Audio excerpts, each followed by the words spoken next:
Merci. Je pense que cette phrase du président Soglo résume, n'est-ce pas, le contexte dans lequel la conférence a eu lieu.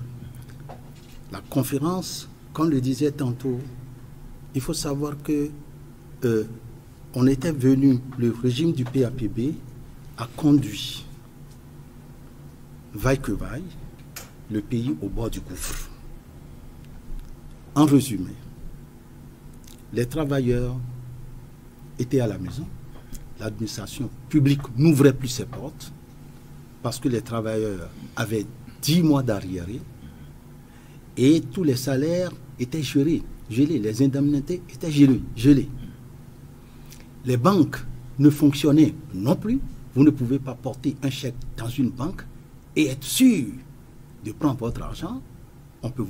Il arrive qu'on vous demande d'aller diviser ça par 3. Et les 3 mêmes là, vous n'êtes pas sûr de le prendre le même jour.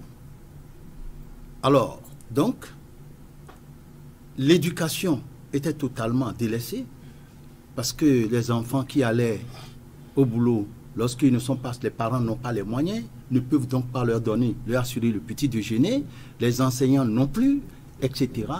Donc, il y avait une sorte, n'est-ce pas, de disette et personne n'échappait à cela. Il faut que les jeunes apprennent à savoir que des enseignants sont allés même jusqu'à aller et prendre des bassines de farine de maïs qui ne leur appartenaient pas dans des moulins. Il faut aussi se retenir que des ménages ou des chefs de ménage demandaient à leur épouse d'aller chercher ce que les enfants vont manger ce soir. Les femmes faisaient parfois le trottoir pour ramener ce que les enfants allaient manger. Donc, et il n'y avait plus les infrastructures de développement. On dirait comme s'il y avait un ouragan qui les avait soufflés. On parlait de coteau-trou. Il n'y avait pas de voie. Alors, c'est dans ce contexte que les citoyens, disons, les forces vives n'en pouvant plus, ont décidé, ont enclenché des mouvements qui vont contraindre le régime, n'est-ce pas, du PAPB à faire une ouverture. Et cette ouverture était inévidente, c'est-à-dire qu'elle était évidente, parce que le mur de Berlin venait de tomber. Le Bénin ou le Dahomey qui était parti à abandonner, n'est-ce pas, le capitalisme, le libéralisme et est parti vers, n'est-ce pas, les socialistes, recevait de l'appui de l'Union soviétique. L'Union soviétique qui était, l'autre tête d'affiche avec, n'est-ce pas, les États-Unis qui, n'est-ce pas, concurrençaient le monde, voulaient asseoir leur domination sur le monde. Donc, cette guerre des deux puissances, finalement, les États-Unis et les capitalistes vont prendre le dessus en faisant échouer, n'est-ce pas, l'Union soviétique, qui n'avait plus de moyens à se supporter lui-même et à aller supporter d'autres. Alors, ce qui expliquait que le Bénin n'avait plus, n'est-ce pas, les aides, ne recevait plus les aides, n'est-ce pas, des partenaires européens, considérés comme des capitalistes, et qui ont exigé au Bénin, démocratie contre aide. C'était une démocratie forcée. Ou vous y allez, ou vous ne trouvez pas, et ce serait la déconfiture totalement, la déglaflation de votre nation. On n'avait pas le choix. On n'avait pas le choix. Donc, les forces vives sont parties, et le gouvernement également du PAPB, le régime du PAPB n'avait pas aussi un autre choix, puisque ses soutiens ont tout abandonné. Les têtes pensantes du pays vont estimer que, écoutez, lorsque tu n'es pas assuré de l'autre côté, il vaut bien aller là où tu es sûr de continuer à vivre. Donc, nous sommes retournés vers, n'est-ce pas, les États capitalistes européens. Et les options de ces États, c'était le libéralisme, les libertés publiques. C'était également, comment je l'appelle, la démocratie. eh bien, il n'y avait pas mieux que ça.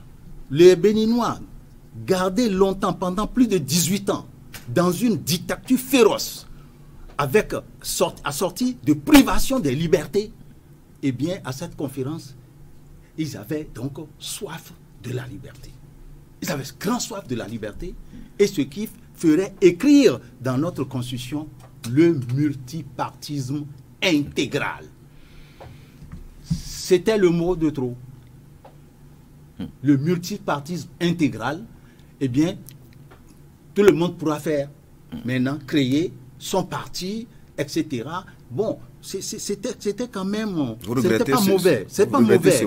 C'était pour redonner encore vie, n'est-ce pas, aux citoyens, aux cadres, et bien de reprendre donc, n'est-ce pas, l'expérience, n'est-ce pas, de la vie partisane. Alors, et là, vous avez vu que quand c'est parti comme ça, ok, nous allons découvrir, notre conférence nationale n'avait pas d'objectif économique en tant que tel. Il n'y avait pas un objectif économique. Ce n'était pas rivé sur des objectifs économiques. C'était rivé uniquement sur des objectifs politiques. La quête de la liberté, la quête de la démocratie, la quête de l'état de droit. Donc, on était parti. C'était le talon d'Achille. C'était le talon d'Achille. Nous allons retenir tout simplement que après cette conférence et la mise en place de cette constitution qui en est l'émanation, eh bien, dès le premier gouvernement, les gens ont commencé, le premier régime démocratique, du renouveau démocratique, eh bien, les cadres ont senti le besoin d'aller à une conférence économique. Parce qu'ils ont vu qu'il n'y avait pas de ligne économique qui était tracée.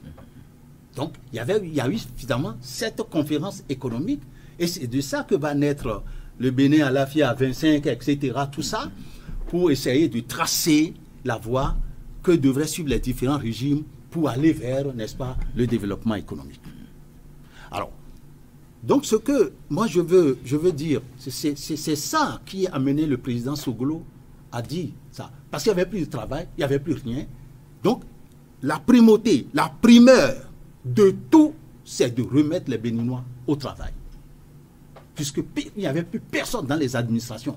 Tout le monde, chaque jour, traversait les frontières pour aller chercher les butins au Nigeria, venir vendre et nourrir sa famille. Nous partons des propos forts qui peuvent être pour nous un miroir. Aujourd'hui, nous avons entendu cette expression dans le célèbre rapport de l'éloquent rapporteur, professeur Albert Thévogeray. Nous avons vaincu la fatalité. 35 ans après, Ahmed Gandaro, l'avons-nous réellement vaincu? Tout à l'heure, je disais que nous autres qui avons eu un récit, et le récit continue ici, nous avons en réalité essayé de chérir. Nous avons considéré les acteurs de bonne foi et nous avons essayé de chérir l'héritage ou bien les efforts, le fruit des efforts de nos aînés. Mais après plusieurs faits de gouvernance, passés à l'observation, nous nous sommes posés beaucoup de questions. Et là, je me suis dit, bon, oui, le PPB avait quand même une approche d'administration territoriale chevillée au parti unique que le PPB était, avec donc quand même, malgré toutes ces aspérités liées à l'état de droit, une proximité de gouvernance. C'est-à-dire que le parti pouvait répondre des décisions prises dans les hameaux, dans les coins les plus reculés, dans la foulée des décisions. Alors on s'est demandé, mais comment est-ce que, avec le virage en 90, la transition, la pré-mandature de Soglo, la première aussi de Kérékou, revenue jusqu'à ce qu'on aille à la décentralisation en fin 2002, début 2003, comment on a pu gouverner de proximité? Comment on s'est intéressé au monde rural? Comment on s'est intéressé, comment l'administration dans son déploiement pour le service public, comment la gouvernance politique du pays a assuré la proximité? On s'est posé beaucoup de questions. Jusque-là, on a cru quand même que, bon, l'élite politique est de bonne foi. Et enfin, nous avons la loi sur la décentralisation. On a fait les premières élections communales. On s'est retrouvé avec une pyramide renversée. Bon, des gens ont débarqué dans les communes, sont devenus des conseillers, des maires, mais sans aucune légitimité venant de la base. Au forceps, en 2008, on a eu une élection en doublon. La première d'ailleurs à ce jour, l'élite politique n'a plus jugé utile ramener la démocratie à la base. Jamais. Alors, malgré la décentralisation. C'est des questions qu'on se pose. Cette élite politique, est-ce qu'elle est de bonne foi? Si la démocratie commence à la base, c'est de bonne foi. On a commencé à se poser des questions. Nous, on se pose des questions. Des gens ont pratiquement été étudiants à l'Université nationale du Bénin, pratiquement à taux forfaitaire insignifiant, avec beaucoup de diplômes maintenant qu'ils ont, certains déjà retraités, d'autres qui... Mais aujourd'hui, moi je vous informe que quand avec le LMD, vous faites, pour le domaine où moi j'ai étudié, licence, master, le droit, depuis un temps, quand vous venez jusqu'au niveau de la licence, pour faire un master, le master est censitaire, pour résumer, ceux qui sont sur le campus, le cours de master. Sur 2 ans, le master est censitaire. Et on sait que c'est les universités qui fournissent les ressources humaines, c'est-à-dire dans les corps de justice, extrajudiciaire comme judiciaire. Mais depuis, c'est-à-dire vous avez un plafond de verre, c'est comme si même on en est arrivé, c'est-à-dire c'est comme s'il y a une élite une classe sociale qui s'est établie et qui se reproduit par ses moyens et qui bloque l'autre classe sociale pour qu'elle n'accède même pas en réalité, c'est-à-dire au service public. Serviteur, c'est-à-dire de l'État. Donc, vous pouvez comprendre que parce que les concours pour accéder au métier extrajudiciaire et judiciaire, pour y accéder, le niveau, c'est pas du master. Et le master est censitaire.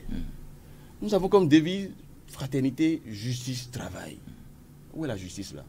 Où est la fraternité là? C'est vrai, quand on écoute aussi certains récits, on se rend compte que oui, la situation catastrophique du Bénin en 88, 89, 90, donc la catastrophe, c'est-à-dire se résumait aux fonctionnaires. Par rapport à eux, le Bénin était résumé. Mais il y avait un monde rural qui produisait, qui les nourrissait pendant la période de la rupture. Pendant la période sensible, il n'y a pas de salaire. Le monde rural travaille, le monde rural a porté ce pays. Et pourquoi ce monde rural-là, dans les réformes de gouvernance, on ne s'est pas intéressé à lui. Je vous ai parlé tantôt de la gouvernance de proximité qui a disparu, à ce jour qui n'est pas porté comme cela se devrait. Hein? Je vous ai parlé de la justice et de la fraternité. Même de leurs enfants qui ont pu se battre. C'est-à-dire pour arriver à des niveaux à l'université, maintenant on leur dit, ben, écoutez, vous ne pouvez pas accéder à des fonctions données. Restez où vous êtes, parce que la République n'est pas pour tout le monde, hein, c'est pour certains. Alors, nous, on se pose des questions, on se demande... est-ce que vraiment l'agenda de 90, c'était pour la démocratie, état de droit? Malgré les prescriptions, malgré les dispositions dans la Constitution, on se pose des questions. Et quand on va plus loin, en cherchant des réponses à ces questions, on se rend compte que, mais oui, dans la foulée, effectivement, du multipartisme intégral, des acteurs majeurs qui ont contribué à tout ça, et on a compris, est-ce que finalement, ce n'était pas l'agenda collectif qui était porté par une appellation d'un parti, voilà. Donc, est-ce que finalement, c'est-à-dire, c'était pas un rassemblement de libéraux qui se retrouvaient donc au Vivotin finalement, au détriment donc du monde rural. Les questions qu'on se pose et finalement on se dit bon, oui, 90, mais après. Mais après. Nous sommes toujours sur le terrain, de par nos offices, nous sommes nous sur le terrain, au contrôle citoyen de l'action publique. Nous sommes très proches, c'est-à-dire nous sommes à l'intérieur du pays. On n'a pas la chance d'être fonctionnaire dans un bureau. On n'a pas la chance d'avoir les moyens de l'État à disposition. On n'a pas d'échappe d'élus. Heureusement, parce qu'il y a des gens qui ont des échappes d'élus avec des traitements, c'est-à-dire mirobolants, mais à qui tout échappe sur ce que nous on sait, du monde rural, de l'intérieur du pays. Et donc, c'est des questions qu'on se pose. Et on se dit, mais... avec amertume. franchement, on se dit, mais... Alors, justement, je vois se dessiner déjà le bilan au gré des différentes interventions et les talents d'Achille également, les faiblesses. Le multipartisme est intégral, vous l'avez dit, Monsieur Kenom, c'était le mot de trop. Vous avez aussi évoqué le manque de base économique pour vraiment asseoir une démocratie au service du développement. Et je dois ajouter également ce manque de gouvernance à la base. Vous avez évoqué aussi la question de la justice, de la fraternité et l'état de droit qui reste un défi.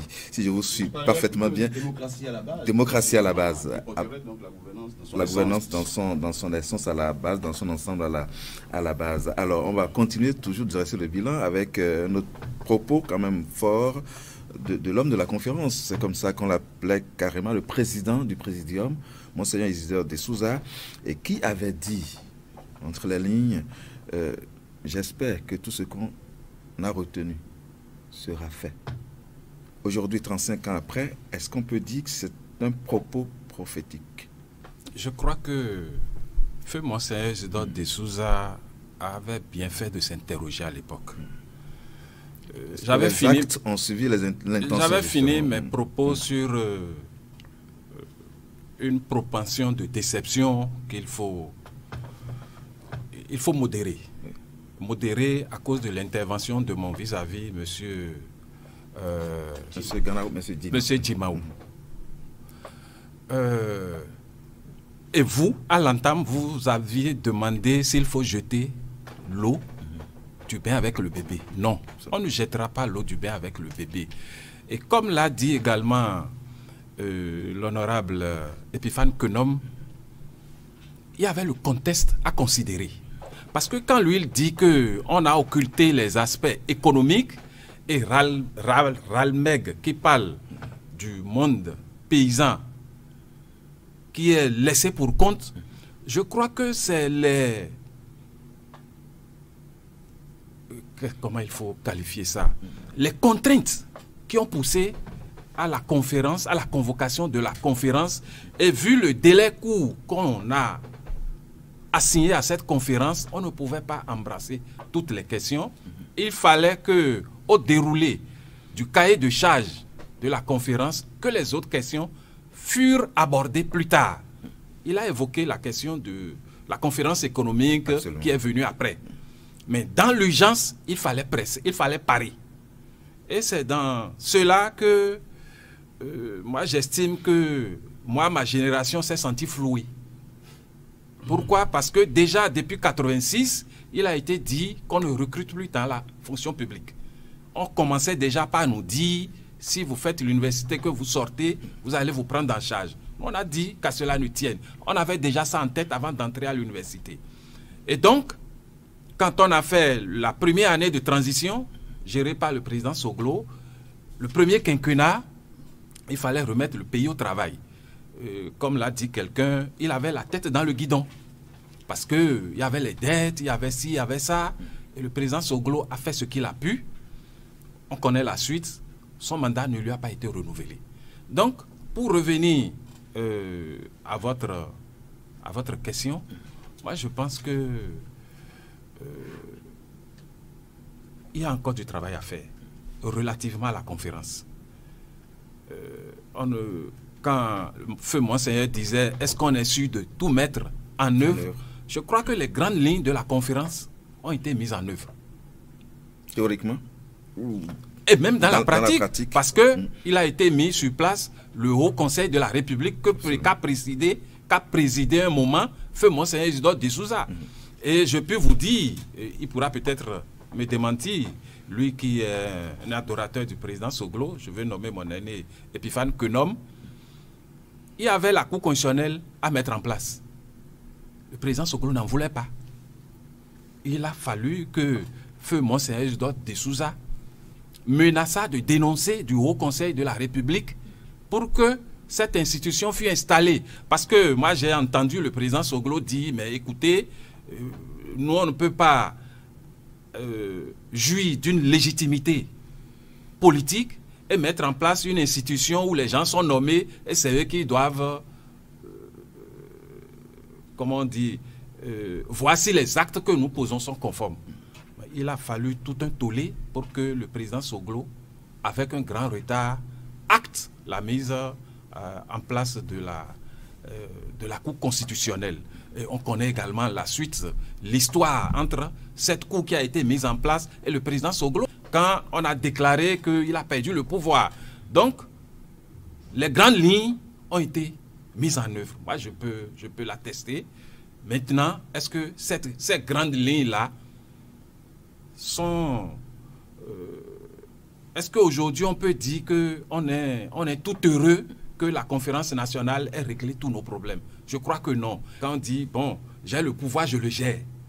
Les régimes qui se sont succédés après 1995, ce n'était plus la conférence. C'était, j'ai le pouvoir, je le gère, je rends compte, vous me renouvelez mon mandat. Alors, Fatou Djima, vous avez écouté les uns et les autres. Fatou Djima, oui. Oui, bien sûr, justement, Fatou Djima. Alors, quel est le nœud gordien?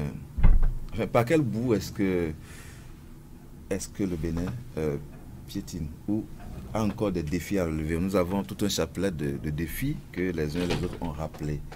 Est-ce la gouvernance? Qu'est-ce qui n'a pas marché, en quelque sorte? Je pense que on ne va pas, comme l'a dit M. Assogua, on ne va pas jeter le bébé avec l'eau de bain. Il faut également excuser les différents acteurs. Ils ont fait un effort. Regardez dans la sous-région, quel que soit ce qu'on dit au Bénin, on n'est plus le modèle, on n'est plus modèle, on n'est plus... Ça dépend de... puisqu'on a cette manie au Bénin, ça dépend de la position de chacun. Sinon, le Bénin continue du moins de constituer le modèle, le laboratoire de la démocratie au niveau de l'Afrique et de l'Afrique de l'Ouest particulièrement. Regardez le vent qui souffle. On peut excuser. Vous le dites en vous appuyant sur quel pilier? Oui, je viens de vous jeter les trois prédicats de base de cela. On a le Niger, par exemple, qui est le plus récent, qui a commencé après tant de balbutiements démocratiques, a pu faire une élection, a pu faire un changement de régime, de succession à partir d'élections qui ont permis d'élire Bazoum. Comme si le démon est toujours proche. Vous avez vu ce qui se passe. Je ne voudrais pas revenir. Nous sommes à notre 7e élection présidentielle. Je ne parle pas de la qualité forcément. Ça dépend de la position de chaque acteur béninois, surtout acteur politique. Les acteurs politiques d'une position, d'une autre, vous diront « Oh, toutes les élections que font aujourd'hui les acteurs de la mouvance sont tachées de tout. » Ceux qui sont au niveau de la mouvance vous diront « Ben, en leur temps, toutes les élections qu'ils faisaient... » Chaque fois, il y a tout ça. Mais ce qui est constant, c'est qu'il y a une organisation régulière des élections. Il y a la liberté d'expression, même si ce n'est pas ce que chacun veut, parce que la liberté d'expression doit être accompagnée de la responsabilité. Vous dites, vous devrez dire, assumer ce que vous dites. D'accord? Alors, ce qui n'a pas marché, la conférence a eu le mérite de tracer les grands axes. Les grands axes. Il revenait aux régimes qui sont nés d'après cette conférence, de les opérationnaliser. On ne peut pas jeter de tort sur eux non plus, parce que nous venons de très loin. Après 1960, de 60 jusqu'à 72, et de 72 jusqu'à 90, comment le pays a été dirigé? Imaginez si après 60 jusqu'à 89 ou 90, il y avait déjà le régime démocratique, il y avait déjà ces fondamentaux qui étaient déjà posés. Je suis sûr qu'aujourd'hui, ce qu'on est en train de reprocher à ces différents acteurs, on ne peut pas leur reprocher cela. Ils ont fait ce qu'ils pouvaient faire. Et ils continuent de faire ce qu'ils pouvaient faire, ce qu'ils devraient faire aujourd'hui. La question de décentralisation, ça fait partie de beaucoup d'autres problématiques qui n'ont pu trouver de solution. On vient de très loin et il fallait peut-être une magie pour résoudre tous ces problèmes de façon systématique. C'est de façon progressive. Aujourd'hui, nous avons les États-Unis qui constituent un modèle démocratique très avancé et d'autres pays du monde. Mais quand vous regardez leur histoire, ce n'est pas en 35 ans. Je ne dis pas qu'aujourd'hui, 35 ans, c'est peu, c'est beaucoup. Mais contrairement à M. Assogba, moi, je ne suis pas déçu. Il y a une avancée. Contrairement à la période de 60 à 72, de 72 à 89, il y a une avancée. Il n'y a plus jamais d'année blanche, à ce que je sache, depuis 35 ans. Il n'y a plus jamais de coup d'État, sauf erreur de ma part. Je suis béninois comme vous.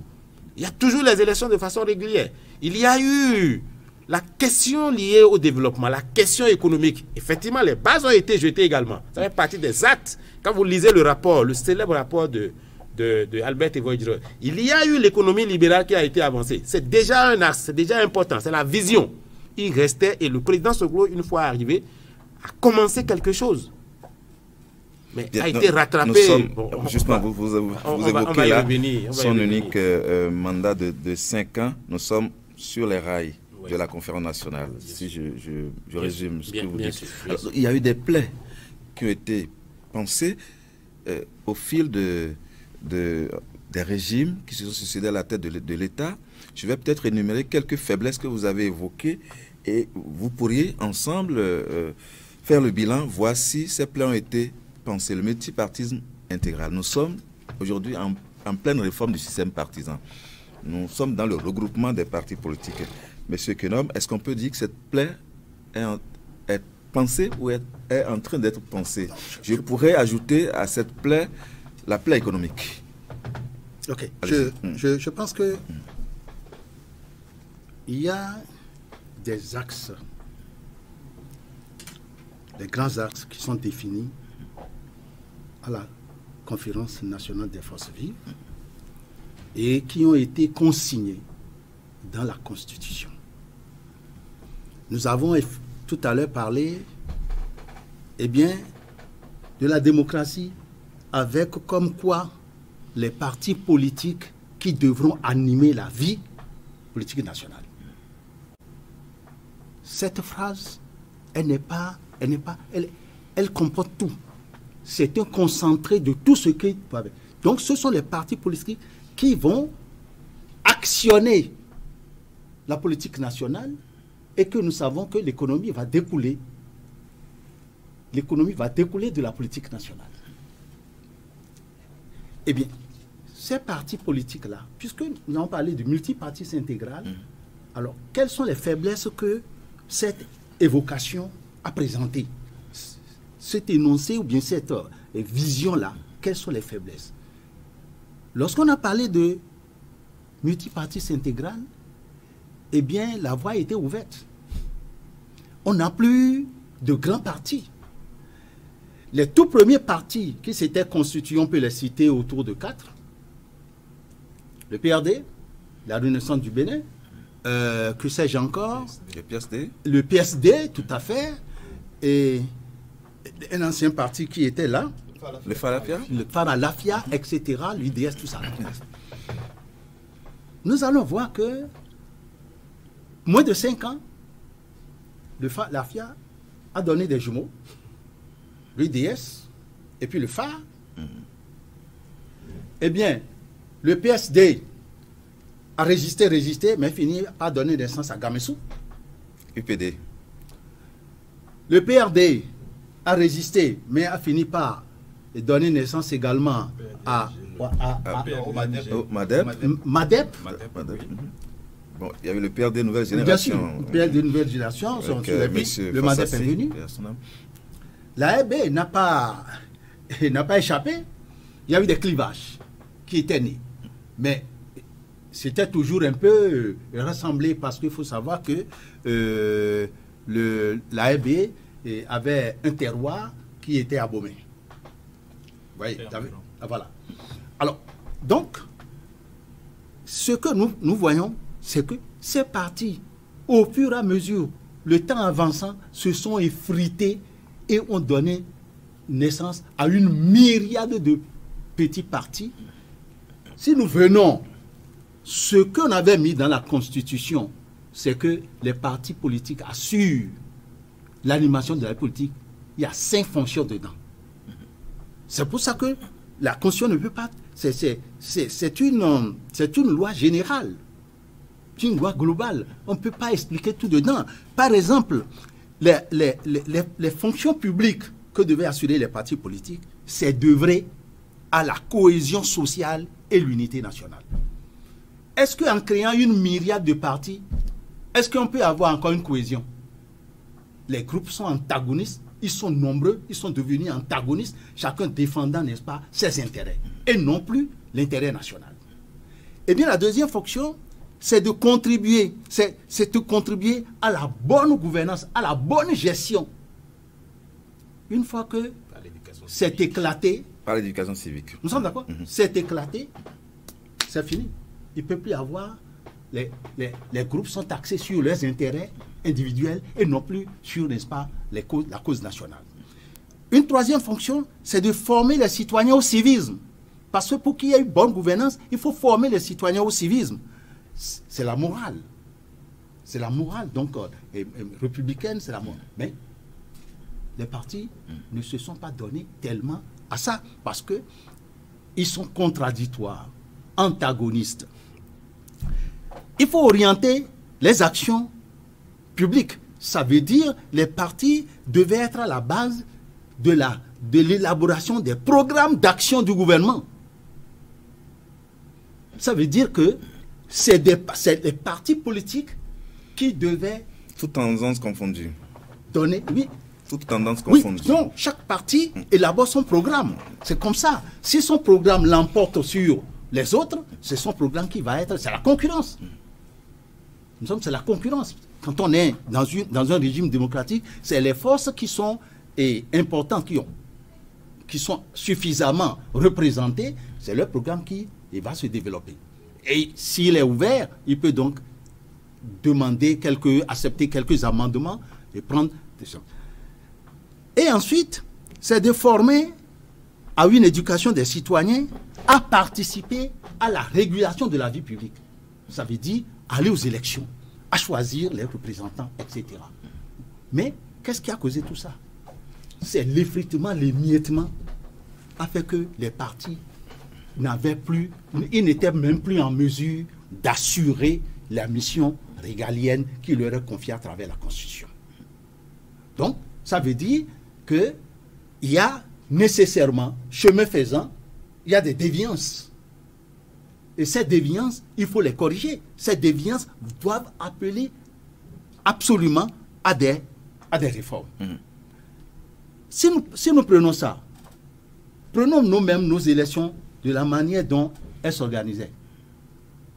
Il y avait également à créer d'autres choses pour endiguer le mal. Prenons notre économie. Il fallait également créer l'état de droit, la justice, telle qu'elle se rendait, telle que les populations se plaignaient. C'est qu'il faut également, à ce niveau-là, c'est toujours le démantèlement de l'unité nationale qui amène à ce que, eh bien, la justice n'arrivait plus à jouer efficacement son rôle. Le pouvoir qui est conquis par certains groupes ont pris de l'emprise sur le pouvoir juridique et sur le pouvoir, n'est-ce pas, de la communication. Alors aujourd'hui, à votre prisme, est-ce qu'on a pensé ces plaies? Est-ce qu'on est en train de les penser? Bien sûr. À travers la réforme du système partisan. Les différents régimes, ils sont confrontés à des défis qui sont parfois différents de ça. Ou, si les défis ne sont pas différents, ils contribuent même à creuser encore ces plaies-là, à les aggraver, les différents régimes. Alors, nous qui étions à l'Assemblée nationale, on voyait comment fonctionnait le Parlement. Donc, le mode de désignation, même le mode de choix des représentants, de ceux qui souhaitent ou désirent être représentants du peuple, ces modes-là sont biaisés. Ce ne sont pas des modes démocratiques. Parce que, comme je l'ai expliqué, les partis n'étaient pas des partis nationaux. Donc, c'était des partis entreprises privées. Et donc, c'est les chefs qui, regardant bien les militants, disent, mais celui-là, il m'est loyal. Je vais le prendre parce qu'il pourra défendre ma position là-bas. Donc, les partis fonctionnaient comme ça. Avons-nous aujourd'hui ou tendons-nous vers des partis nationaux avec je pense la réforme du système partisan? C'est là la question. C'est que je suis en train de vous ramener vers les réformes d'aujourd'hui. Absolument. Je suis en train de ramener vers les réformes aujourd'hui. Tout le monde est conscient. De l'opposition comme de la majorité, de la classe civile, etc., de la société civile, lorsque, eh bien, il y a eu des groupes de société civile qui ont obtenu des financements pour faire des enquêtes sur la perception des citoyens, sur l'évolution des institutions, ils ont trouvé qu'il y avait nécessairement à corriger les choses. Donc, il faut réformer. Si nous voulons revenir à la voie tracée par la conférence nationale, que les partis travaillent au renforcement de la cohésion sociale et de l'unité nationale, quel est la plaie qui a été créée? Quel est le problème qui est créé? C'est l'émiettement. Il faut regrouper alors. Donc, il faut regrouper. Et lorsque nous allons regrouper, c'est ça là, ce premier regroupement-là, c'est une réforme. Il faut que tous les acteurs politiques acceptent aller à un regroupement. Quand vous dites que il faut, nous sommes encore dans l'ordre du défi. C'est ça. On va revenir, on revient là-dessus. J'aimerais qu'on continue quand même de faire le tour de table sur cette question bien cruciale. Cette émission évolue dans un très bon esprit et nous sommes beaucoup plus dans la contribution, dans la complémentarité que dans la contradiction. Les citoyens n'ont pas compris alors que cette réforme était l'émanation des acteurs politiques, n'ont pas compris la polémique qui entoure la mise en œuvre de cette réforme. Permettez, Ramel Ganaro, que je porte en torse à l'ordre. Je vais poser la question à Okri Mohamed, à Sogba, qui est de l'opposition, pour éclairer notre lanterne sur ces jeux de mots entre acteurs politiques, ces querelles, cette guéguerre, justement, autour de la réforme du système partisan. Cette question m'intéresse à plus d'un titre à cause de ma posture d'acteur politique. Oui, bien sûr. Les réformes ne valent que ce que valent les acteurs chargés de les mettre en œuvre. Lorsque, à la conférence nationale, on a parlé de multipartisme intégral, l'objectif n'était pas de parvenir au résultat auquel nous sommes parvenus quelques années plus tard. On était parti du fait qu'on a été comprimé. Et le débat a eu lieu à la conférence nationale. Je vous ai dit que j'étais déjà en terminale, je suivais, même en classe ailleurs, je sortais pour écouter la radio. Ça a été un débat pour qu'on mentionne que c'est multipartisme intégral. Il y avait une partie qui était contre pour dire mais ça irait dans tous les sens. On a dit non, les lois à venir vont encadrer. La charte des partis politiques est née en 1991 pour essayer de cadrer un peu la chose. Mais le problème qui est lié à cette affaire, c'est quoi? Le Béninois est attaché à sa liberté et les premiers partis qui sont nés ont commencé par connaître des scissions. Pour quelles raisons? Au pluriel. Même après, ce n'est pas pour fustiger mon aîné, l'honorable Epiphane Quenom. Après la RBI, il a dû créer son parti à lui-même.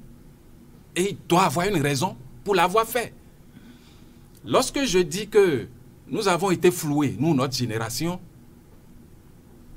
pendant qu'il était au charbon, le président Nicéphore Dieudonné Soglo, et qu'on appréciait ce qu'il faisait, et qu'il a créé avec son épouse Feu Rosine Vieira Soglo, la renaissance du Bénin, ils l'ont formalisé. Je viens d'apprendre sur ce plateau que l'idée existait depuis longtemps. Et que chemin faisant, ces acteurs disent à nous plus jeunes, ils font l'allégorie, ils rapprochent la gouvernance à l'allégorie de qui se fâche contre la rivière. La biche ne peut pas se fâcher contre la rivière. Ça veut dire qu'on y va à l'action publique pour s'abreuver. Donc, les choses ont commencé par décliner à partir de ce moment où les autres, au sortir de la conférence nationale, qui ne se retrouvaient pas aux côtés du président Dieudonné Nicéphore Soglo, ont commencé par rouspéter. Et puis, on connaît la suite. Donc, pour revenir au sujet, moi, je pense que on ne peut pas passer d'un extrême à un autre. Nous parlons de la réforme du système partisan. Nous avons tous dénoncé par le passé la pléthore de partis politiques qui existaient au Bénin, près de 200. Nous disions tous que c'était de la pagaille. Et puis, nous appelions à réglementer un peu l'affaire. Le premier qui a eu le courage de mettre le pied à l'étrier, c'est le président en exercice, le président Patrice Talon. Mais tel que c'est fait, moi je me demande si ça va résister à l'épreuve du temps. Parce qu'on oblige les gens à se mettre ensemble. Et nous avons des élections générales, des élections tests de 2026 qui viennent, de l'année prochaine. Que vous soyez content ou pas, vous y restez. Mais quand lui ne sera plus chef de l'État, parce que là, il y a son nombre qui agit sur les partis qui répondent de lui. Je vais nommer UPR de l'honorable Epiphane Konom et du BR qui répondent du chef de l'État.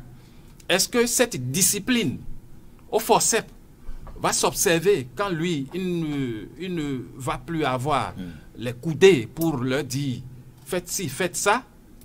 C'est une grosse interrogation. Du côté de l'opposition non plus, je ne dis que... Vous vous inquiétez pour les partis de la mouvance c'est pourquoi je dis que je ne fais pas exception par rapport à nous de l'opposition non plus. Je prends une minute de mes collègues d'abord pour amener. Le président Talon n'a forcé et ne force aucun parti à rester au sein de la majorité présidentielle. Et je te le dis parce que moi, Konom et Epiphane, je ne suis à aucun poste. Nous sommes d'accord. Oui. Donc ça veut dire, et je serai parti, je peux partir quand je veux. Mais c'est parce que tout simplement, la vision, telle que je viens de décrire, qu'il y a une nécessité, il y a une obligation politique que les partis soient regroupés, que nous retrouvions l'unité nationale qui est la condition sine qua non pour un développement. Nous reviendrons sur Merci. Absolument. Absolument, il reste des regroupements idéologiques, ça reste un défi. Et je crois que les acteurs politiques aussi sont d'accord là-dessus. Ralmé Gandako, vous avez évoqué certaines plaies, vous avez évoqué la démocratie à la base, la question de la justice, la fraternité et l'état de droit qui reste, selon vous, des défis, tout un chantier. Quels sont les piliers sur lesquels il faudra s'appuyer pour justement penser ces plaies, selon vous? Moi, depuis là, j'ai rien affirmé. Hein. Depuis, c'est des questions vous posez des questions que ma génération se pose. Attachée à cette constitution, mais après des faits de gouvernance observés de près, des questions qui nous reviennent maintenant. On se dit, ben, dans quoi on est en train de s'engager dans l'espace public et avec qui et pour quelle finalité. Et voilà, donc, vous voyez, depuis qu'on échange, il y a des contrastes.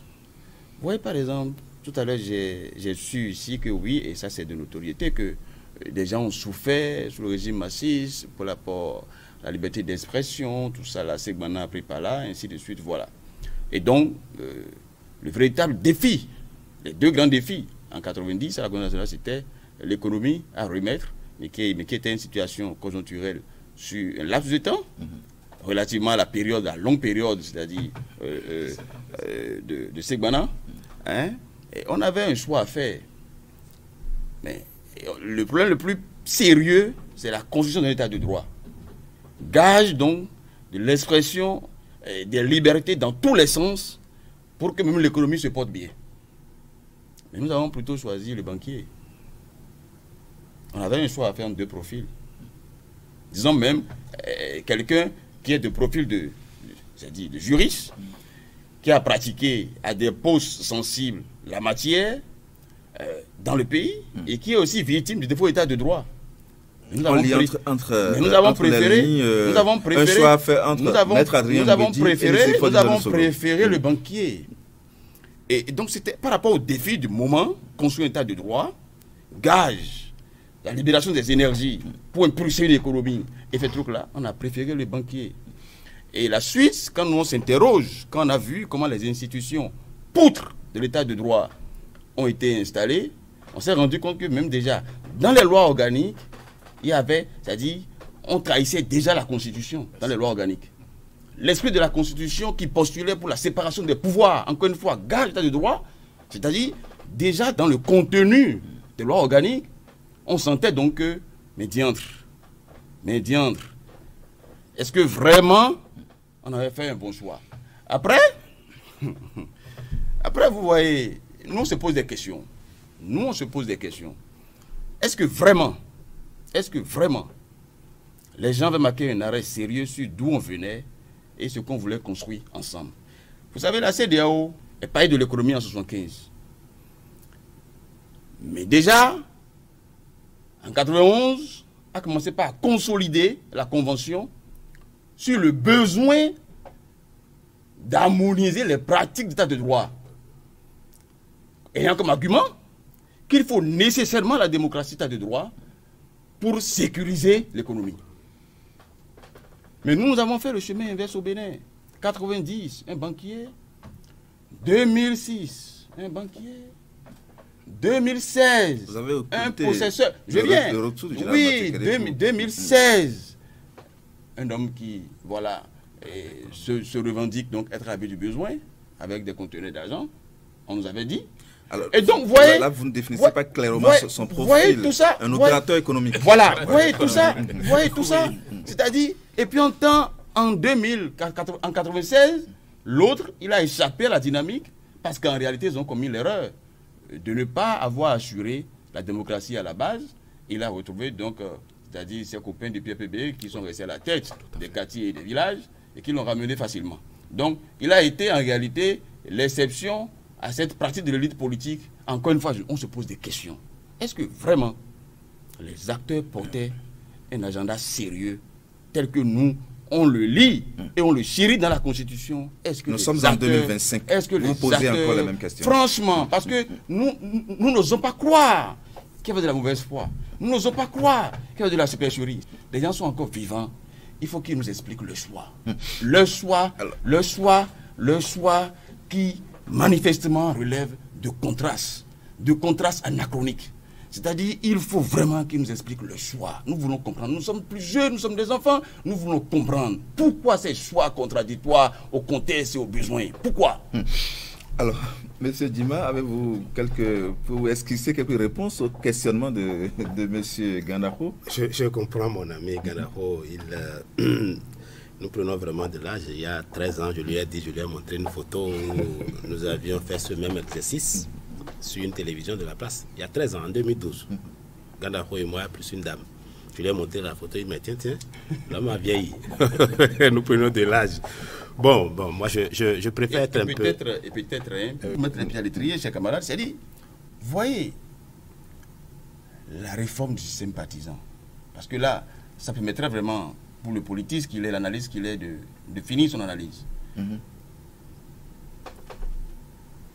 On a la charte des partis qui prévoit en réalité, par gradation, des mesures de sanction qui résulteraient du dysfonctionnement des partis politiques.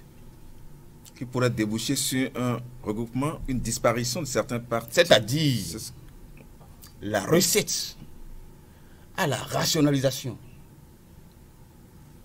de l'effectif des partis politiques, du nombre de partis politiques, était déjà dans l'application rigoureuse de la loi, de la charte des partis.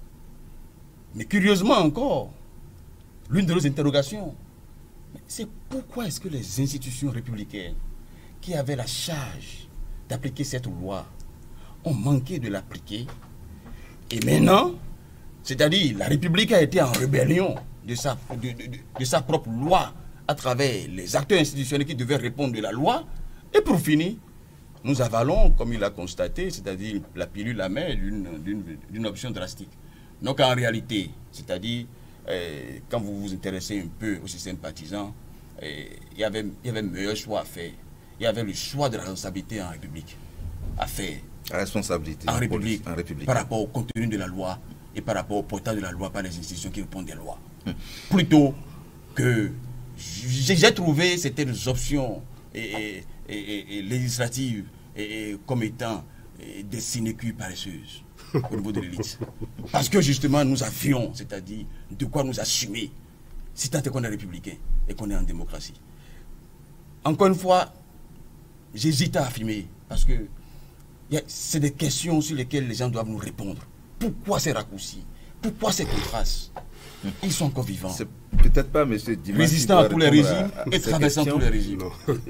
Allez-y, en tant qu'analyste Bon, politique. merci beaucoup. Je voudrais d'abord commencer par les défis du moment, les défis qui s'imposaient en ce moment-là aux acteurs qui ont organisé la conférence nationale pour quand même essayer d'apporter des éléments de réponse aux interrogations légitimes de mon ami Gandaro sur pourquoi nous n'avions pas choisi le dirigeant qui a quand même la carrure de profil de politique ou d'homme de droit. C'est vrai, il y avait deux défis qui s'imposaient en ce temps.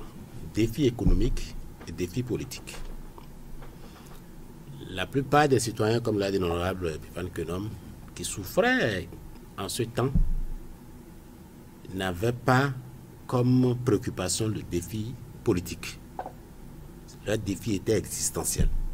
Comme il a su bien dire, les gens traversaient, les enseignants, les agents de l'État traversaient les frontières pour aller chercher leur pitance de l'autre côté des frontières des pays. Donc, c'était pas leur préoccupation à eux en ce temps-là, ne devrait pas être des défis, des considérations politiques. Donc, porter le choix sur un banquier ne devait pas être mal apprécié. Il fallait remettre le Bénin au travail, il fallait donner de souffle, il fallait permettre aux gens de vivre avant de penser à la politique. Mais cela n'a pas empêché cependant, au regard de rapports conclusifs qui a permis d'avoir une constitution dans laquelle il est mis le multipartisme intégral. Cela n'a pas empêché les acteurs qui ont opérationnalisé ce rapport-là à relever, et ceci de façon extrême même, le défi politique, avec l'option de multipartisme intégral. Et ça m'amène, ça m'amène à revenir sur le deuxième point d'interrogation de mon ami et de M. Assogba. L'application, il a bien dit, les réformes ne valent que ce que valent les acteurs. Effectivement, si on devrait tenir compte de l'article 7 de la charte des partis politiques, effectivement. Quelle version? Enfin, ce qui a été remplacé par la loi sur les réformes du système partisan. Pour la précision, merci beaucoup. Parce que j'ai beaucoup travaillé là-dessus. Lorsque un parti politique, aussi nombreux qu'il était en ce temps-là, lorsque vous ne prenez pas successivement à deux élections successives, là, d'accord, le ministère de l'Intérieur, de la Sécurité publique, vous raide de la liste des partis politiques. Les Béninois sont très ingénieux, je ne dirais pas malins. Dès lors qu'ils ont vu ça, qu'est-ce que les Béninois ont fait? Les mêmes qui se retrouvent de l'autre côté à l'Assemblée nationale, ils ont inventé l'option d'alliance des partis politiques. Les acteurs politiques. Les acteurs politiques. Sont-ils de bonne foi finalement? On se pose la question. C'est pourquoi, même si on parvenait à appliquer cette disposition de la loi portant charte des partis politiques, regardez comment l'échappatoire que les Béninois, les acteurs, ont trouvé. Les partis ne vont toujours pas se crier. Mon parti est suspendu. Le lendemain, je trouve une autre formule, j'écris un autre parti, je mets en alliance avec un parti. Je retiens à cette étape, une réforme était nécessaire malgré la charte. Indispensablement nécessaire. Et c'est là que je voudrais quand même, je ne suis pas peut-être d'accord avec mes collègues, que il était important pour donner de l'étoffe à la démocratie, à un moment donné, et à écouter l'honorable Epiphane Quenom, il fallait mettre de l'ordre. Maintenant, la question qui se pose, c'est toujours la bonne foi des acteurs politiques du Bénin. Est-ce que, et c'est là, je me rejoins un peu à M. Assogba, est-ce qu'après le départ du président Talon, à qui la réforme du système partisan est tellement chère, au point où on a vu, et je rectifie un peu, ce n'est pas seulement les deux partis, UP le Renouveau, ou je ne sais pas quoi, et BR qui sont... Il y a Mouel Bénin. Il y a RN de Mme Prudencio qui sont aussi, et qui, la preuve qui n'a obligé personne, sinon il aurait pu forcer les deux à rentrer dans les plus grands. D'accord? Mais la question qui se pose normalement, moi c'est l'analyse que moi je me fais, mais la question qui se pose, effectivement, c'est qu'après son départ, est-ce que les vieux démons ne vont pas refaire surface? Parce que les acteurs politiques sont trop... Ils sont tellement... en éclat. Mais c'est l'inquiétude. Les acteurs politiques sont tellement attachés, non pas forcément à l'idéal, mais beaucoup plus à leur intérêt individuel. C'est là le mal du béninois. Alors justement, oui, sur la charte du parti politique. Oui. Sur cette charte, il faut dire quand même que non. C'est-à-dire dire que tel qu'appliqué, parce qu'il n'a jamais été appliqué pratiquement. C'est ce qu'il faut dire. On n'a pas appliqué, pourquoi on dit qu'il fallait une réforme? Des gens ont essayé de contenir la charte, mais l'application de la charte pouvait bloquer ces perfidies. Même au plan financier, quand on parle du financement occulte, cette charte avait de très bonnes dispositions sur lesquelles, si les institutions à charge de faire le suivi du rapportage annuel, c'est-à-dire des partis politiques, par rapport à, on aurait limité beaucoup de dégâts. C'est-à-dire, non. Vous savez, la Chambre des comptes, par rapport aux élections, sur les comptes, tout ça, ainsi de suite. S'il y avait, vous savez, franchement, encore une fois, la République a reculé. La République a manqué d'appliquer ses propres lois. Parce que vous savez pourquoi? Parce que c'est le même personnel politique qui se retrouve en poste politique, répondant des mêmes institutions et se refusant donc de s'embellificoter. Oui, allez-y, je pense. Monsieur Kenom. Moi, je viens pour dire, les partis politiques constituent le moteur de la nation. Et ce moteur-là, nous avons relevé les défaillances de ce moteur. Et tant qu'on n'aurait pas corrigé, puisque la mission qui a été confiée, qui est dévolue aux partis politiques, c'est d'animer la vie politique avec les 5 fonctions publiques que je vous ai énoncées. Nous sommes d'accord. Oui. Lorsqu'on n'aurait pas corrigé cette défaillance-là, ça veut dire que la nation sera toujours en panne. Et c'est pour corriger ça qu'on dise, le Nigeria, d'autres pays ont fait. On sait comment est-ce que les États-Unis sont venus à 3 partis. Il y a encore d'autres partis, mais qui ne sortent pas la tête parce qu'ils ne tiennent pas le coup. Mais c'est une régulation. On impose, on met des contraintes pour forcer les humains que nous sommes à nous retrouver. Parce que les différends ne sont pas très importants. Les différents ne sont pas très, très importants. Donc, ce recouvrement, cette partie-là, aujourd'hui, on en est peut-être à 5, à 8, mais avec 3 grandes formations politiques. Je ne les cite pas parce que vous les connaissez aussi. Alors, au-delà, n'est-ce pas, de cette réforme, qu'est-ce qui ne va pas encore? Puisque je pense que mon interlocuteur a cité les 3 grands axes. L'état de droit. Les partis fonctionnent. Nous sommes d'accord. On va à l'état des droits. On va parler des libertés publiques, des libertés individuelles, etc. Tout ça. Mais dans une république, je crois qu'on ne peut pas laisser tout à volo.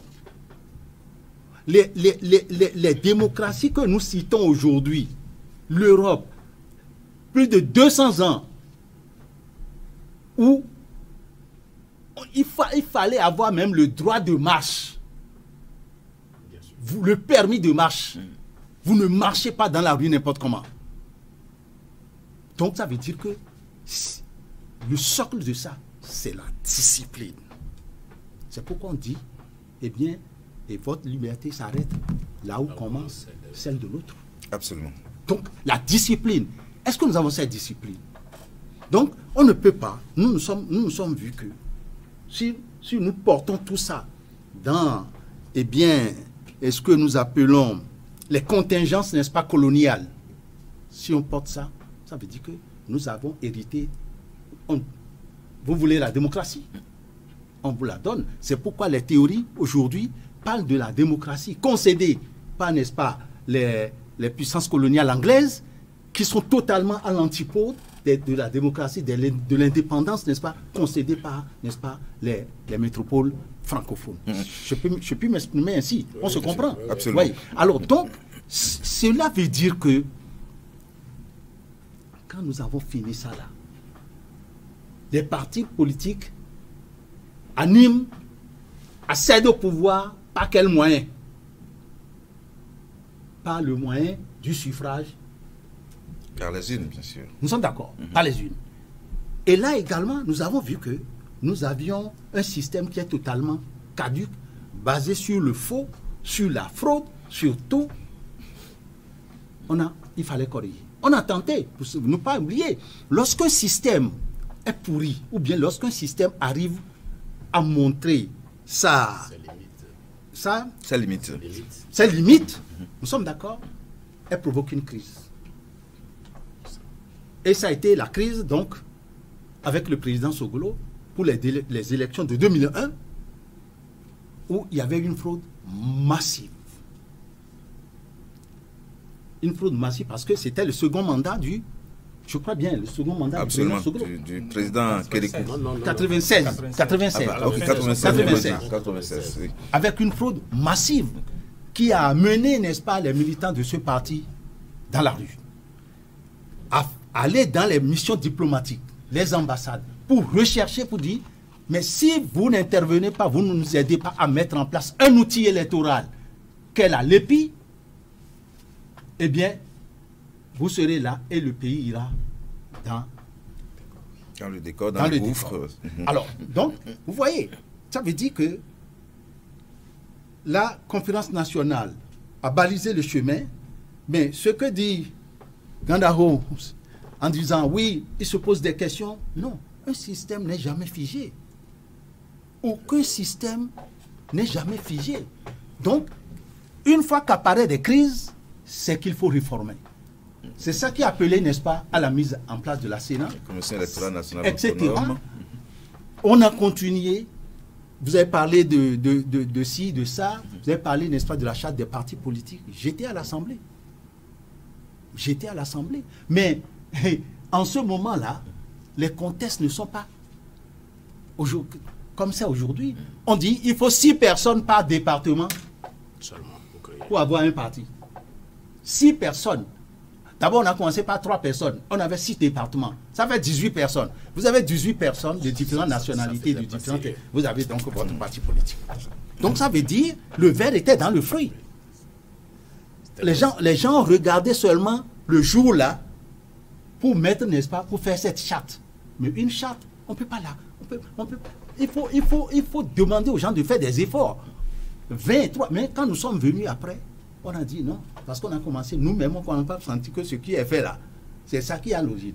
On est parti, il faut 20 par département. Il faut voir, 20 fois 6 encore, ça fait 120. Quelques années après, nous avons trouvé que ça ne vaut pas la peine. Il vaut mieux descendre avec la décentralisation, descendre au niveau des communes. Donc, ce que je dis, les réformes, elles s'imposent parce que c'est la solution aux crises que nous vivons. Donc, il y a la réforme du système partisan qui est capitale. Il fallait absolument réparer le moteur. Et là, ça a donné du bruit. Je dois dire, mais pourquoi c'est qu'on doit faire comme ça? Vous savez, tout le monde ne peut pas être en accord. Sur l'état des droits, parler des libertés, etc., ouvertes, qu'est-ce que nous avons vu? Nous avons vu également que, tel que énoncé là, les libertés telles que accordées là, sont allées dans tous les sens. Que les enseignants peuvent rester à la maison 6 mois sur 9. Mais pendant les 6 mois, ils sont restés à la maison là. Ils réclament toujours leur salaire, on leur paye ça. Quelle est cette nation-là? Et les enfants restent à la maison, ils s'en foutaient. Les enseignants allaient jusqu'à pousser les étudiants à entrer en grève. Les professeurs aussi. À tort ou à raison. À tort ou à raison. J'étais un responsable, je sais de quoi je parle, de l'université. Est-ce vrai? Donc, ça veut dire quoi? Les libertés là, si on n'encadre pas, c'est aussi parti dans tous les sens. Alors, j'étais à l'Assemblée quand nous avions dit, prenez les douaniers. Mais les seuls revenus que nous avons de manière consistante, eh bien, c'est les recettes aux portes douanières. Nous n'avons pas de mines, etc. C'est les recettes aux portes douanières. On vit de ça. Et les douaniers font grève. Et quand les douaniers font les recettes, ils n'attendent même pas de les verser. Ils ponctionnent un pourcentage pour eux-mêmes. Nous avons arrêté, finalement, c'était sous le président Yahi Boni, nous avons dit, on l'a convaincu pour dire non, ça ne peut pas, le pays là ne peut aller. On ne peut pas toujours continuer à aller prêter l'argent pour payer les gens, et les gens refusent de travailler, ils sont toujours en grève. On a coupé les grèves sur là. Beaucoup de chantiers, hein. Et c'est venu, M. Kenom. Et c'est venu finalement aux autres corps de l'administration.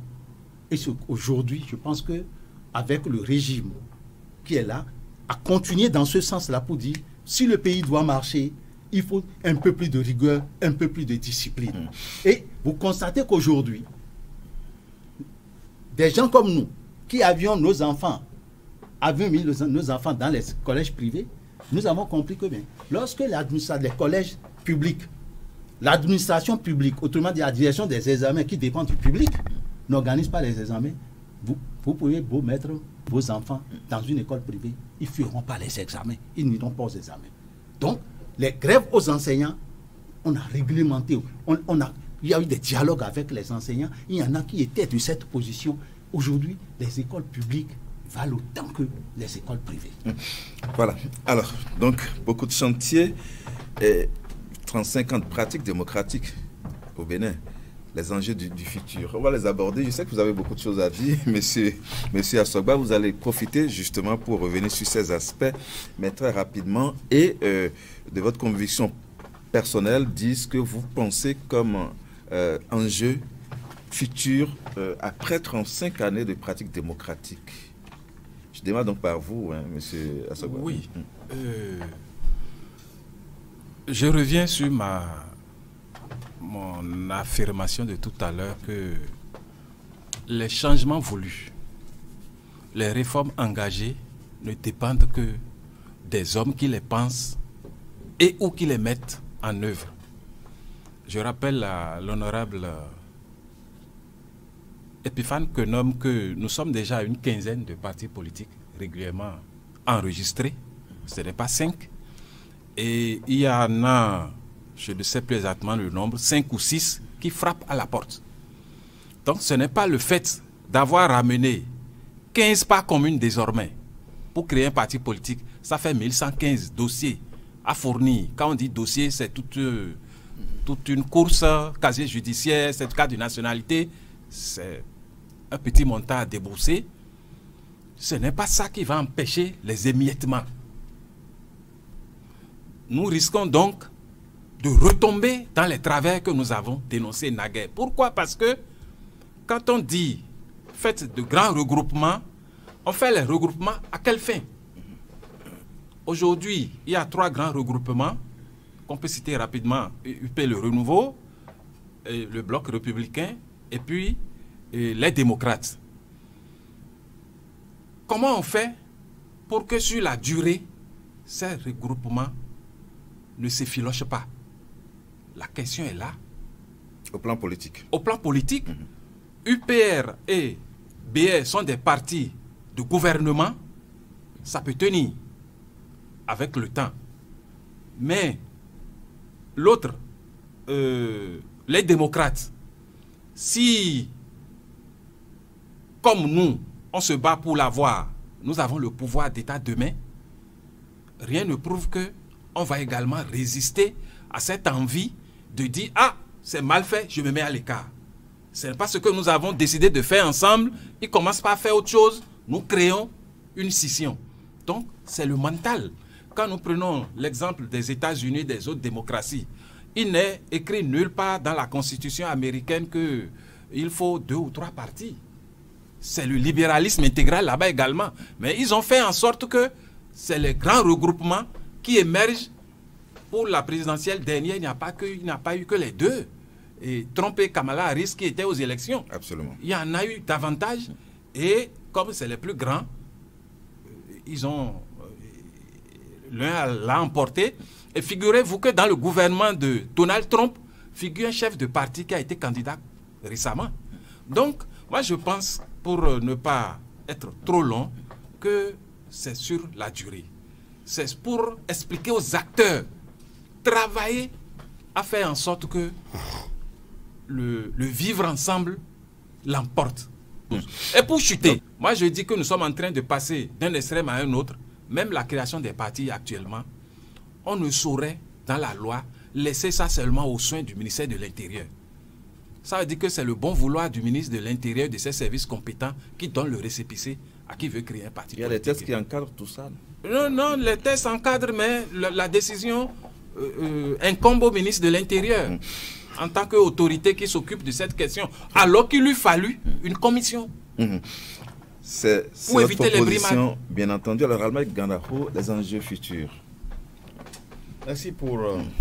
vous savez, nous avons un devoir de sincérité, de franchise et de probité intellectuelle en de pareilles circonstances. Les plus jeunes nous suivent et moi, c'est un devoir pour moi. Pour la gouvernance publique, dans les conventions, dans la Constitution et dans la loi, c'est prévu en réalité la liberté d'association, association politique, syndicale, la société civile. Tout cela, suivant différents outils de participation, convergent à une contribution efficace, c'est-à-dire la gouvernance publique. Mais il y a une primauté quand même de nos partis politiques dans cette dynamique. Et par principe, parlant donc de la réalité de l'association politique, association syndicale, tout ce qu'on voudrait, par principe conventionnel, constitutionnel, légal, vous ne devriez en réalité pas fermer, c'est-à-dire l'accès, où l'État a l'obligation de faciliter, de favoriser les circonstances d'avènement d'une association. Par contre, étant en République, l'État peut élaborer des tests qui doivent, c'est-à-dire encadrer le fonctionnement des partis. D'où ma relance sur le défaut d'application, la rébellion de la République à l'application de sa propre loi.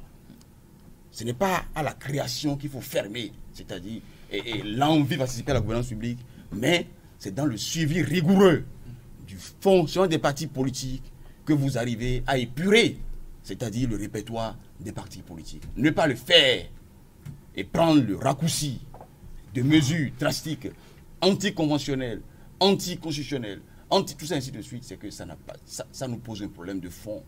Et c'est là que je reviens aux exemples donnés par mon prédécesseur tout à l'heure, et qui faisait comprendre que, ben oui, nous sommes en 2025, la charte des partis n'a pas encore 10 ans de vie. On fera le point de l'effectivité politique d'ici 10 ans, 15 ans, 20 ans. Et on comprendrait en réalité ce qu'il est en train de dire. Le problème, ce n'est pas dans la loi. Le problème, c'est le savoir-être, c'est le savoir-agir des gens. Le problème, ce sont les compétences interculturelles, interpersonnelles, pacifico-critiques, de citoyenneté, qui portent les gens, c'est-à-dire dans l'espace public. Le problème est à ce niveau-là. Et ça interpelle aussi, en réalité, les espaces d'éducation. Voilà. Les espaces d'éducation. Donc, on ne s'improvise pas à la société civile du jour au lendemain. On ne s'improvise pas à la politique du jour au lendemain. On ne se fait pas syndicaliste du jour au lendemain. Ça prend. Ça dit, on s'éduque. On est éduqué à ça. Et on s'y retrouve. On s'est retrouvé ces dernières années avec beaucoup, c'est-à-dire, d'acteurs. On se demande, est-ce qu'ils savaient qu'ils seraient politiciens un jour? Est-ce qu'ils savaient qu'ils seraient syndicalistes un jour? Est-ce qu'ils savaient qu'ils seraient acteurs civils un jour? Et c'est ça qui nous a amenés à ça. Alors, que nous reste-t-il, M. Dima, à faire pour nous sentir à l'aise sur le chemin que nous sommes tracés en 1990, il y a 35 ans, la démocratie? Merci beaucoup, monsieur le journaliste. Il faut d'abord croire à la force, à l'énergie, à cette ingéniosité, à ce miracle dont le Bénin est le seul à détenir. Je ne demanderai pas de ne pas être vigilant, mais il ne faut pas se verser non plus dans le pessimisme et dans l'incrédule. Il faut, si on doit comparer la démocratie à l'évolution et au développement de la vie humaine, tout comme la vie humaine, la démocratie possède une succession de crises. Après la vie humaine, il y a l'enfance avec ses crises, il y a la puberté avec ses crises, il y a l'adolescence avec ses crises, il y a l'adulte avec ses crises et la vieillesse, l'âge évolue avec ses crises. C'est pareil pour la démocratie. Elle connaît des balbutiements. Mais estimons-nous heureux que malgré ces balbutiements, malgré ces nombreuses menaces de réversion, de rétrogression, tout ça, nous n'avons pas, comme le pensent certains sur ce plateau et au niveau de la conscience collective au Bénin, nous n'avons pas fait de régression aussi matérielle comme on le pense. Si on devait faire des comparaisons, vous prenez le Mali, pour ne pas le citer, vous prenez le Burkina, vous prenez le Niger, nous sommes toujours en avance sur eux. Il y a beaucoup de choses qui restent à corriger. Pour éviter de retomber dans les travers que mes collègues sont en train de relever depuis un moment, il faut donner un contenu à notre démocratie. Il faut désormais que les jeunes ne soient plus en mesure de penser que c'est en allant vers la politique seule qu'ils ont leur salut. C'est-à-dire que c'est à l'approche des élections qu'un kidam crée son parti politique pour dire venez vous jeunes, avec ceci nous allons nous retrouver, quand je serai au pouvoir, je vais vous recruter par des concours, ceci, cela. Si nous arrivons à commencer par mettre fin à ça, et que lorsque le Béninois est bien formé, il a la possibilité soit d'être au service de son État par le recrutement à la fonction publique, ou bien se faire recruter, je ne sais pas, j'ai des aides à Calavi, ou bien se faire recruter par des entreprises privées, ou bien de s'auto-employer lui-même, à un moment donné. Seuls ceux qui ont... Parce que aller en politique, c'est un sacrifice. En réalité. Dans l'essence, normalement, c'est un sacrifice. On va commencer par déblayer un peu cette sphère-là, de sorte à ce que seuls ils seront ceux qui sont véritablement prêts à faire des sacrifices. Il y a des gens, quand tu leur parles de la politique, votre affaire là, ça ne m'intéresse pas, moi je préfère rester là. Donc de plus en plus, on a commencé par apprendre ça. Et donc d'autres qui pensent qu'il faut aller s'enrichir, justement. Oui, mais c'est ce qu'il faut éviter. C'est ce qu'il faut éviter. Et je pense que cette éducation doit commencer. Ça fait partie des attributions des partis politiques. Monsieur Kenan, vous en avez cité 5. Ça là aussi fait partie de ces attributions. Il faudrait réellement que chacun soit à sa place et joue le rôle qui est le sien afin que le pays avance. Monsieur Kenan, justement, par rapport aux enjeux futurs. Oui. Le point que nous avions fait de la conférence nationale des forces vives, les caps de bonne espérance qui étaient attendus ne sont pas atteints. Et c'est ça qui a appelé nécessairement à évaluer les différents régimes qui sont passés, leur expérience d'exercice du pouvoir. Qu'est-ce qui a fait que le développement tant attendu n'est pas au rendez-vous? On a compris qu'il ne faut pas seulement se contenter des déclarations contenues dans la Constitution. Avec le temps, elles sont usées et elles ont besoin d'être réajustées, réadaptées à l'environnement. D'où la réforme du système partisan. Également, qu'est-ce qui fait que nous n'avons pas pu atteindre le développement? Quand vous lisez, n'est-ce pas, les documentations, etc., vous allez comprendre que la corruption en Afrique en est pour beaucoup dans la construction du développement et que les sommes, l'argent public qui doit servir à engager la nation dans le développement sont détenus par des individus, même pas sur le territoire national, mais, n'est-ce pas, dans les pays d'outre-mer, Europe, etc. Donc ça veut dire la Banque mondiale et les institutions internationales ont mis l'accent là-dessus. Donc il faut... Et qu'est-ce qui fait ça? C'est la loi. C'est l'application des lois. Mais lorsque nous rédigeons, on rédige une loi, lorsqu'il n'y a pas de sanctions, lorsqu'il n'y a pas, n'est-ce pas, les structures, les institutions qui doivent, n'est-ce pas, s'en saisir et les appliquer, la loi n'est plus loi. La loi devient un test. Vous voyez maintenant. Alors donc, qu'est-ce que, après tout cela constaté, le régime dans lequel nous sommes aujourd'hui s'est saisi de toutes ces lacunes-là et a mis en place une réforme également judiciaire. Une réforme judiciaire en créant les gendarmes un peu partout. Eh bien, la sagesse commence par la présence du gendarme, la criette. Que nous le voulions ou pas, aujourd'hui, vous touchez à l'argent, n'est-ce pas, du contribuable, du public, eh bien, il n'y a même plus d'autorité. Vous êtes autorité ou vous n'êtes pas autorité, on vous épingle. Quand nous prenons les écoles, dans les campagnes, comme dans certaines villes, les cantines scolaires, je sais ce que c'est. Les enfants vont à l'école parfois avec du gari en poche. Moi-même, je suis parti à l'époque avec du gari qu'on me donne et de l'arachide. Et quand on sort, on va délayer. Mais aujourd'hui, si nous voulons le développement, il faut que les enfants, les parents puissent avoir la tête tranquille, que nous supportons les enfants. La cantine, n'est-ce pas, scolaire a été mise en place. Aujourd'hui, elle couvre 80%, n'est-ce pas, de ce qu'on peut appeler les écoles au plan national. C'est l'école publique. Des écoles publiques. Eh bien, si nous laissons ça, quand les gens se déplacent, vous allez à Ouegbo, vous voyez le marché de Ouegbo, vous voyez le marché de Paou, vous voyez les marchés, eh bien, les femmes sont dans des conditions beaucoup plus saines, hygiéniques. Et j'ai compris, la dernière fois, j'ai vu, il y a des femmes qui aujourd'hui, ils prennent facilement la voiture de leur mari qui vont garer, ils vont dans leur bureau. Eh bien, c'est plus vivable, c'est plus concret. Alors, justement, alors, donc ça veut dire au plan social, qu'au plan social, il y a eu des avancées. Il y a beaucoup d'avancées. Ce n'est pas l'argent. Les gens qui attendaient qu'on partage l'argent ou bien on reste au coin de rue, on partage. C'est pas ça. C'est pas ça la prospérité partagée. Donc il y a tant de choses qui sont faites.